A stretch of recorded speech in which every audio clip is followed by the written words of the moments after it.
So the Donald Trump clown show continues. What's going on today? Well, Donald Trump really, really hates Federal Chair Jerome Powell. I heard he said he's stupid. Yeah, have a listen to this. Because of this guy, we will have to pay for years. We'll be paying for him. And I said to him, listen, there's no inflation. He says, but maybe there'll be some. That's true. I said, if there is some, what you do is raise the rate. I'm okay with that.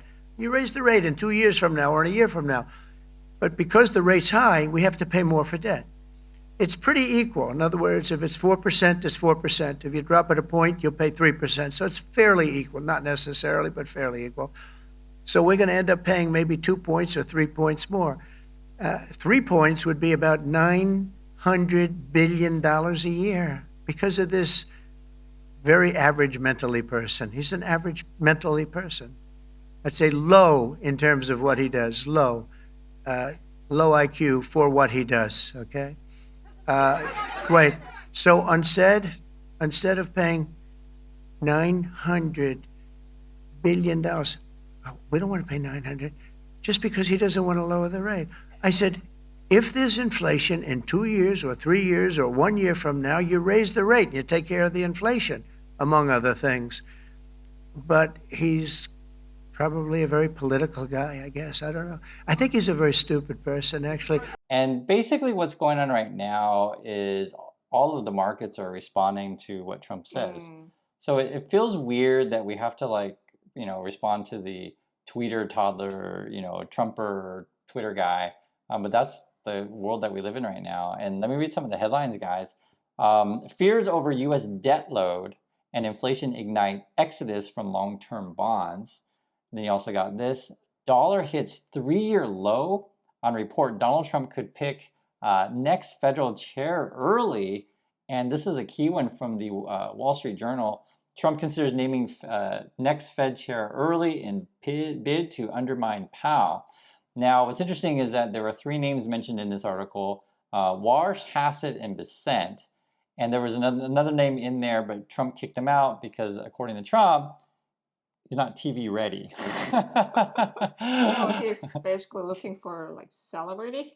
Yeah, it feels like we're casting a TV show. And this is like, if you understand how Hollywood works, oftentimes you go out to dinner, you meet at the cafe, and that's where you do business of like picking people to run your show or whatever. It's like, oh, well, I like that person's smile, or, that person's got nice hair or whatever. It's kind of ridiculous. But Fed, what do you need for, like TV looking?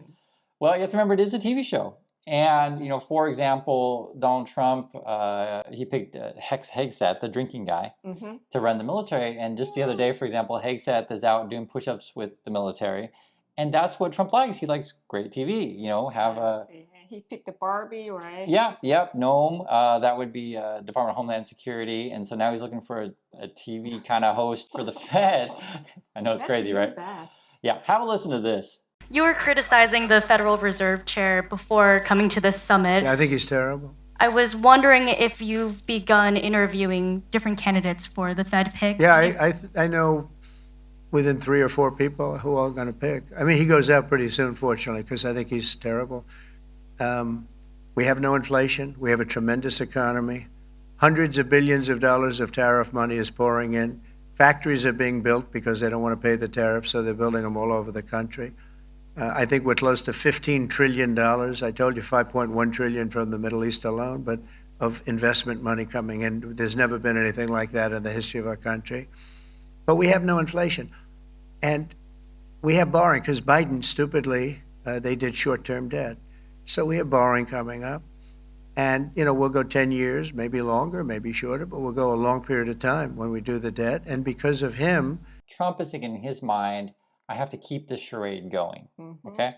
So what is the charade? Well, the charade is all this money is coming into the USA, it's all this tariff money, and we're going to make you being so rich, and China's going to pay for it, and Russia's going to, well, not Russia, but UK is going to pay for it, and I don't know, Finland's going to pay for it, whatever, because he did a global trade for, all around the world. And the thing is that they don't like about Powell is Powell points directly that you the American consumer is going to pay the tariff, and Trump's like really mad about that. And causes inflation. Yeah, Trump gets really mad because like, look, as I said earlier, if you just look at the basic data and don't look at the forecast, you would say that we would have continued cutting. The difference, of course, is at this time, all forecasters are expecting pretty soon that some significant inflation will show up from tariffs. Now, and we can't just ignore that, but we're just saying let's wait and see more. That's all we're doing. And if you will have noticed, a substantial majority of the committee has written down rate cuts in the remaining 4 years, four meetings this year. So it's just a question of being prudent and careful. But at a time when the labor market is still strong, we don't see weakness in the labor market. If we did, that would change things. We're going to continue to adapt as the data adapt. But that is the difference between then and now. Then inflation was forecasted to continue to come down. Here it's forecasted to go up by all forecasters. So I've been noticing Trump's been saying this weird crap all the time. It's like, hey guys, there's no inflation, everything's fine, and everything's going down in price. You're doing awesome. And do you feel like that? Yeah. Do you feel like that? I mean, you go to the store, you look at the price of houses. You guys all know everything's expensive, so it's like there's this really weird disconnect. And I don't know if like people would turn on Fox News and believe this stuff, but I don't know. I mean, in my opinion, I think a lot of Fox people, they don't really understand anything about the world, and so they need to be told what to think. But like when the logic just isn't there, when someone's like, guys, food is really cheap and your house is really cheap, it's like what are you talking about? It's so weird. So yeah, so they really don't like Powell that basically just tells the truth. So one of the big ones is that yes, you're going to pay more. You're going to see inflation with the tariff, and those are really another interesting one that Fed Powell said recently. Mm-hmm. So it gets to be complicated when you talk about a store like a Walmart, because they have all kinds of things in that store. Okay, and one of the things is that, for example, if Walmart were to raise the price on, we'll just say X good, it doesn't matter, just X, we'll call it X, okay? Some products, if they raise the price too much to pay for the tariffs, then people stop buying it. Yeah. Okay? So what Walmart could do is keep price of something, they'll raise it, but just keep it at a certain level. But then they'll raise the price on something else that is not necessarily part of the good that's tariff. But something you have to buy it. Well, yeah, they could do that. So the way you refer to these things, there's inelastic and elastic. So I'll give you a simple example, guys. For people who buy insulin, if you have a problem that you have to take like a medicine kind of thing, or medicine's the best one, is that just you buy it no matter what the price. Toilet paper. Toilet paper is a good example, right? Maybe some people out there aren't buying toilet paper for the price, because I don't know. You guys can tell me, because true story. During the pandemic, I had a friend. It was funny because there's Americans that panic bought toilet paper, and not just American. Oh, did they do in other countries? Australia, oh, did they? Canada. Were you guys doing that in Australia and Canada? that I don't know. I just know Americans they'd go to the shelves. Korea, Did you guys panic buy toilet paper? Not panic, but something's happened. People buying ramen. Sort of emergency ramen, because it can last forever, I guess, is the... That I didn't know either. It's crazy people. But anyway, the thing with the Fed Chair Powell, he was basically, pointing to all of these high costs of everything, right? And, Trump people get really, really upset. And mentioning the Walmart thing, but the basic idea is that your costs are going to go up, be it if it's a tariff item or a non-tariff item. Walmart needs to show Wall Street profits. That's the basic gist. And it's weird that, Trump keeps saying that there's no cost increase or whatever, right? And so, what's that? Maybe for him, he doesn't, really buying, and he only buy real estate. So. Well, and that's also an interesting thing as well. So that if you really want to understand Trump, you have to understand where he comes from, what his business is, and then how it applies to the presidency. So Trump's in real estate, okay? Now, when Trump company buys something, okay, is that Trump himself buying something? That's always an interesting. Of course not. So, there's a reason he lowered the interest, right? Okay. Why is that? Well, you want to keep borrowing costs low. Okay, but they were talking about two different things at the same time. Okay, so first would be people often like to keep their personal self separate from their company. Yeah. Right. So a company can go bankrupt. In Trump's situation, he's done that many times. but then you can like skate out of it. And I don't know if you have this concept in Yeah, we do Korea have. where people separate themselves from the. Separate Poppy and Kate. It's kind of messed up, and you guys understand like if you understand the business world, people like are nodding their head. Yeah, I totally get it, right? That on the company, not you. Yeah. So he's done that quite a bit, and so when you say Trump buying real estate, I just want to emphasize that it depends how you think about it, right? Oh yeah. So his organization's buying real estate, right? But then he personally may not be buying it. Here's another part. If you're borrowing a whole bunch of money from the bank to buy something, do you ever actually own said thing? Do you guys get the concept? And people like conceptually always argue about this one, and it's an interesting question. So one simple answer would be, do you have your name on the title or not? Because when you buy something like and you're borrowing money, like that's like the banks, right? Yeah, so right. we have a joke that in Korea we do the rent, but many of them just buy their house. So first, we always, congratulations, you buy your first house, and they said, no, it's just only toilet is mine. Oh, the toilet is mine, right. Or in Trump's situation, which is interesting, is that he'll buy something, someone else will live in it, and then you use that person paying the rent to pay back the bank. Yeah. It's all a shell game, right? So you have to understand this thing, and why I explain it is because Trump thinks of the government in that way. So what their plan is that the government's going to borrow a bunch of money. They're going to use that money to funnel it into Elon Musk companies or people like Elon Musk. Or just buy the crypto, Trump crypto. Well, you have to have the company, then buy the crypto, right?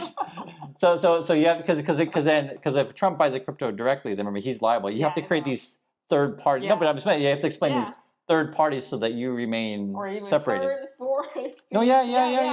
How they do the money. That's exactly what it is, and so that's what I'm trying to explain because a lot of people don't follow the Trump stuff so clearly. But this is what it ends up being. It's a big shell game. Enron did this kind of stuff. It's kind of the thing. Think of it this way: the way Trump and their people like to do stuff is like, let's say you want to boost sales of your company, you kind of like sell stuff to another company that you own, and then you'll sell it back to like that kind of stuff. And so like maybe on paper you can try to fool people, and then this is what the Trump people end up doing. And so this is why you would fire regulators. This is why you want to try to keep borrowing costs low. This is why you want to print money, et cetera, et cetera. And then what ends up happening is people who understand how the system works can benefit. So it's true, Trump people and his billionaire friends and his crypto buddies and his AI buddies will all, benefit. But then people at the bottom will just really, really suffer. And because they want to cut your Medicare, they want to cut your food services, right? Forget about Social Security. I'll give you examples. So one of Trump's proposals lately has been I think they're calling it a Trump account now.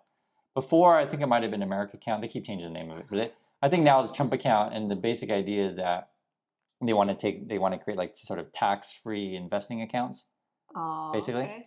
So what it boils down to is, hey, we know you're not going to get Social Security. Let's make these accounts for you. But the problem is, like, for example, these type of accounts, this benefits rich people much more because they already have money to invest to throw into these set accounts. So poor people can't really take advantage of that kind of thing in the same way. You guys see what I'm saying? So Trump, they're going to say, oh, no. See, it's just for all Americans. But if like, I don't have any money to save anyway, you can make whatever program, but like for many regular Americans, you're way better off having public transportation. You're way better off having food benefits. You're way better off having public school opposed to, hey guys, cut taxes and have these new investment accounts. Because I'm telling you, for regular Americans, it doesn't help.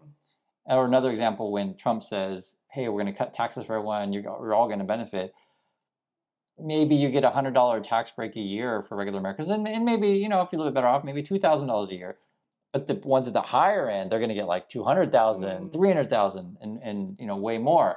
And it gets complicated when we talk about this stuff, but you have to understand the bond market is reacting, the dollar's reacting. Trump is threatening to fire, Powell, or not. He can't really fire him, but a year is quite a long time. He's been only be president now 4 months. But Powell still have a year. But I think it's about 11 months or a year. Yeah.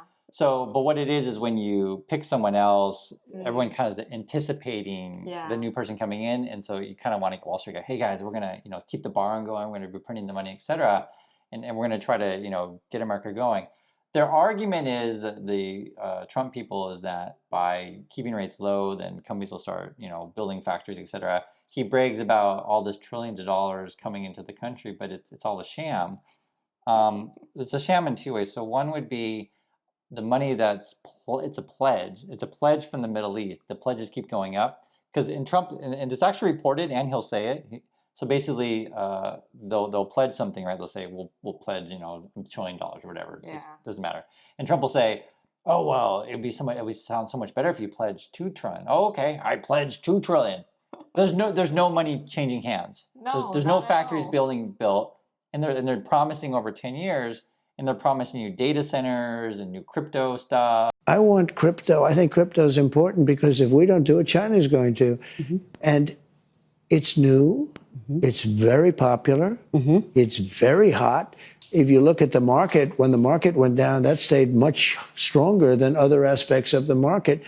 Trump's trying to pick a Fed chair and try to appoint new Fed people that will try to influence the other ones. So the way this thing is supposed to work, I think we have 12 people on, into Fed, and they all vote all the time. And they're trying to get people that are like really loyal to Trump and persuade. And so one thing that's not mentioned in the article explicitly, but if you put the pieces together, there is a possibility. Are there promises being made behind the scenes of like, hey, if you quit, we'll give you some sort of benefit so that we can get our people in? Or are there promises of like, hey, if you, vote a certain way, we'll give you some sort of benefits. Now, you just talk about benefit. They can also blackmail too. Sure, that's 100% correct. Yeah, you could dig up dirt on whatever. If you guys understand like the dangers of like this kind of system that Trump's creating, and it's all over his administration, it drastically hurts the country. You don't want your judges to operate like this under fear. So like, for example, we saw reports we talked about before to where people will get a judge's address or jurist address or whatever, send pizza deliveries for that. And then you're just like, what's wrong with pizza? Pizza's all... No. You're sending the pizza like in the name of a dead person, and it's kind of like threatening. Because basically you have a stranger coming to your house, and in this environment in USA, you just don't want strangers coming to your house, that things you didn't order, and then suddenly someone comes and we'll just say hurts you, right? You get the basic idea of this thing. It's pretty awful. But that's sort of the culture that Trump keeps setting up. That's how he knows how the world works, is all about bribes and cronyism and stuff like that. And you actually see it in his words on a daily basis. But unfortunately, the people who I guess like Trump, they believe his nonsense. And so that's what we try to do, is just tell you guys what's going on. And that's the simple question, is like, who's paying the tariffs? You are. Is inflation still here? Yes, it is. Don't listen to Trump. And the last one is like, does Trump care about you? No, he doesn't. And so once you understand that stuff, you'll kind of get where we're going. He just wants to make a TV show and wants to do his Instagram profiles or whatever. So that's what's going on. I do appreciate your time, and I'll catch you on the next video. So bye.